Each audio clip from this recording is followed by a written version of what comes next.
Albert Amicia.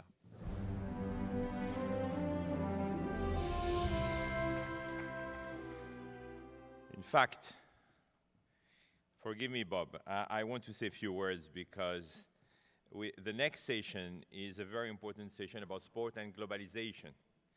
And we had the privilege this morning to see the Minister, His Excellency of Sport, who came for the Special Olympics. So we decided that maybe he could give us a special address. As you probably know, Ivory Coast is not just a very important country in Africa with more than 25 million people, but it's the winner of the African Cup in soccer in 2015. And they did an amazing competition.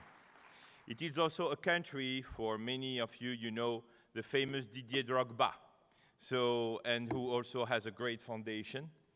And last but not least, the Doha Goals Foundation started two important initiatives in 2014 in Africa.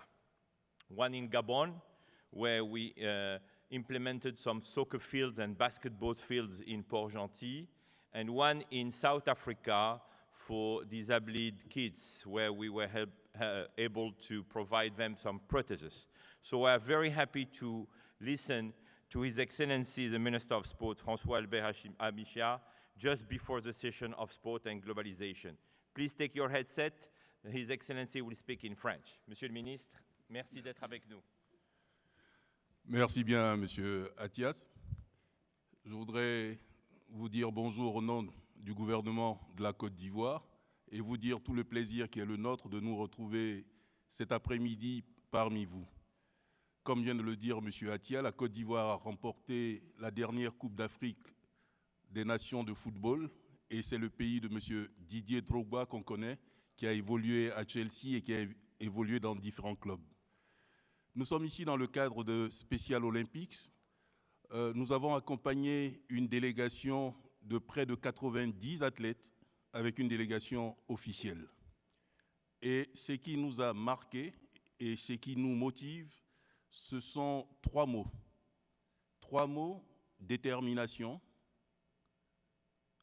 volonté, mais surtout solidarité.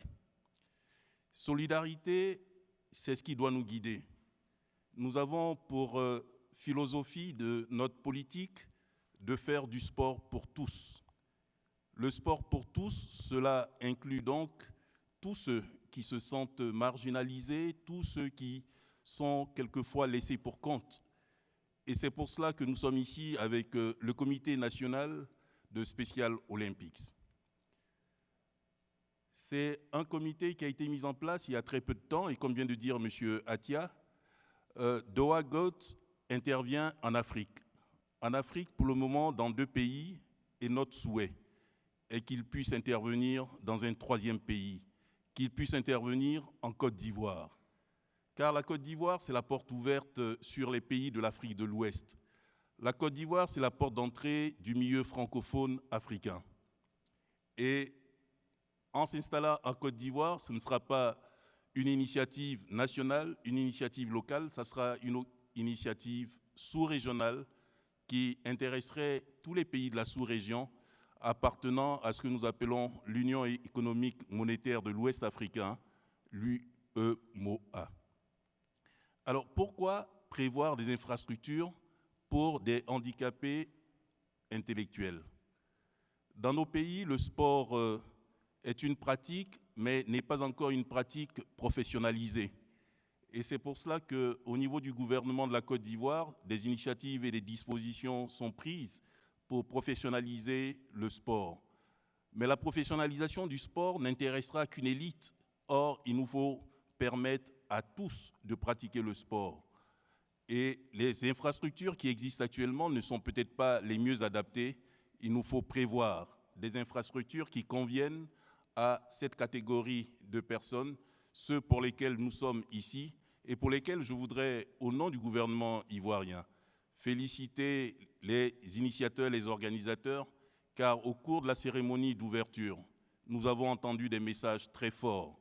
Message de M. le maire de Los Angeles, message de la famille Kennedy Shriver, mais surtout, message de Madame la Première Dame, Madame Michelle Obama. Et dans ce message, nous avons retenu ces mots qui nous sont restés, c'est le mot fierté.